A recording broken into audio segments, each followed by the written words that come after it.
I sent one LinkedIn DM and got a job paying 20 USD per hour. You don't need any tool, it is completely free and it works even if you want to close international clients.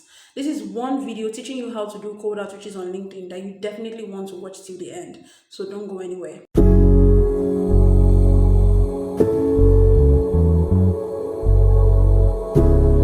Welcome back to my channel. My name is Onyekaadedayo. I'm a full stack marketer and community builder. If you're just landing on this channel for the first time, make sure that you hit the subscribe button because the only thing I do on this channel is help you build a successful career. Now, let's go into doing cold outreaches on LinkedIn.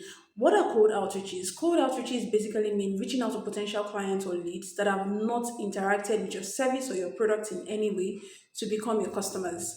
You can do this via SMS, calls, DMs, emails, whichever format that works for you. But for the purpose of this video, we're going to be focusing on DMs. So you can use this same framework for any social media of your choice. And personally, I'm going to be sharing an example of me using this framework for a LinkedIn DM that got me a job. So let us get started. First thing first, optimize your LinkedIn profile. This is not supposed to be a requirement, but just because I know some of you may not have already have done this, you need to optimize your LinkedIn profile. Put in your bio, put in your about section, put in your experience and things like that. If you don't know how to do this, if you want a step-by-step guide, I have resources in the video description that would definitely help you. But now, once you've done this, once you've optimized your LinkedIn profile, the next thing you want to do is do research. You're going to do research a little differently. Remember, I said you don't need any tools. So this is not, I'm not telling you to get list. I'm not telling you to get Hunter, to get contact out. You don't need all these things. What you want to do is go to your connections and then filter for locations. For me, I filtered for South Africa, the UK, the US. I just filtered for places basically that I had time zone overlap and I could also get paid in USD. You can choose whatever region that you want or whatever location that you want. The next thing you want to do is click on advanced filtering. So you want to select, okay, what positions you want these individuals to be, maybe executive positions and things like that. You can indicate that you want to target people who are connections of a particular person. So maybe in the past, right? An ideal person that has used your services or your product is maybe Onyekaadedayo. You can put in that section that you want to target people who are connections of Onyekaadedayo because there's something about LinkedIn. When I'm a growth marketer or when I'm a marketer, chances are I am in connection with other marketers. So if you filter for people who are followers or connections of this particular person, you can see other people who are like them, right? So that's something that you can try out for yourself. So once I did this, I filtered and I saw, okay, all the people that were listed for me. I also set the connection degree to be at one. So first degree connection, that's what I want. So people that already we have some bit of relationship. So I began to do some research on their company, what they do, and if it was something that interests me, and if I can also add value. That was what I did. I found one company, I sent a message, and this is the way I crafted my message. The first thing I did was to, do pleasantries. Hi, I love what you're building. I'm also building, something related to digital talent because this particular company I reached out to, they were doing something for talent. So I said I'm also doing something related to digital talent, and I've also worked with Web2, Web3 companies to help them, set up successfully. And then I went on to talk about what I noticed. So I said, I noticed that on your blog, you're doing content, but you're not really utilizing all the different opportunities that are out there. I think that I can share a few ideas with you that you can easily use to get more visibility and things like that. Now, let me give you a solid description of what I just did. After doing my research, I went on to engage, and in my engagement, the first thing I did was to talk about, was to do pleasantries, and then to go ahead to talk about the problem that I observed. Right? Sometimes when people are doing cold outreaches, they want to talk about themselves. Oh, my name is this. This is what I'm doing. This is how I can help you. This that. Mm-mm. You don't have to do that. When you're doing that, you're being too pushy. What you have to do is talk about the person, talk about their solution, talk about, like, solution in this case means like their business or their services.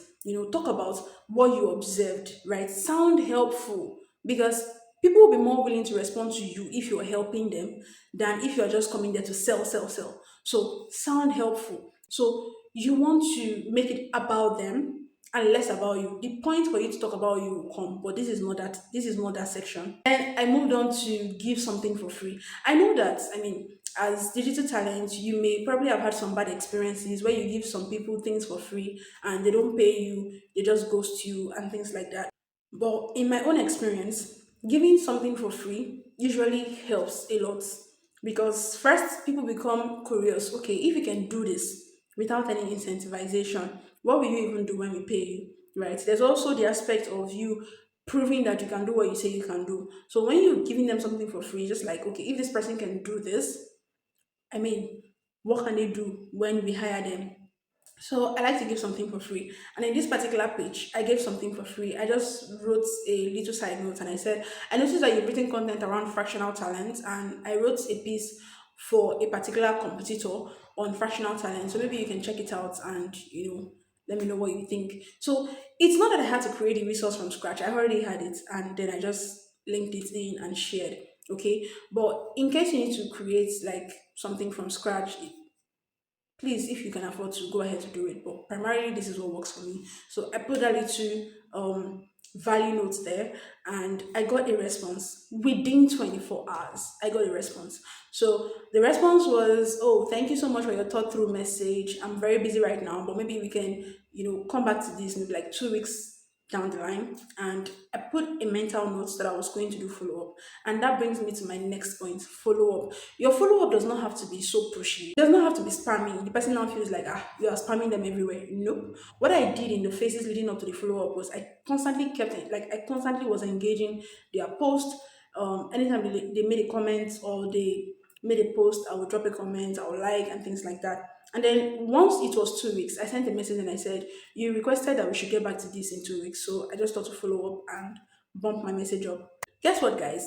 It now came to the point of me proving my expertise. This is where your portfolio is important, right? Because that's the opportunity to now say that, okay, this thing that I promised that I can do, I've done it before, and this is my result. So I shared my portfolio, I shared him some things that he requested for, but I just shared a lot of things that spoke to my expertise, right? And then after that, he asked me, what would your time commitment look like? How much are you willing, or how much do you want us to pay you? And I gave him a price range. And before you know what is happening, I was hired. We're doing stuff together. So these are my steps for you. Number one, do research. Number two, make it less about you, but more about the client, their problem, how you want to help them solve that problem. Okay. Number three, add a soft offer. A soft offer just helps to establish you as an authority and as someone who understands what you're doing. So if you can, add a soft offer. Number four, make sure that you do follow up. Some persons might be busy and you can't fault them for being busy, right? At least follow up maybe one more time or two more times before you say, okay, this person doesn't need my service. That's if you do not hear back.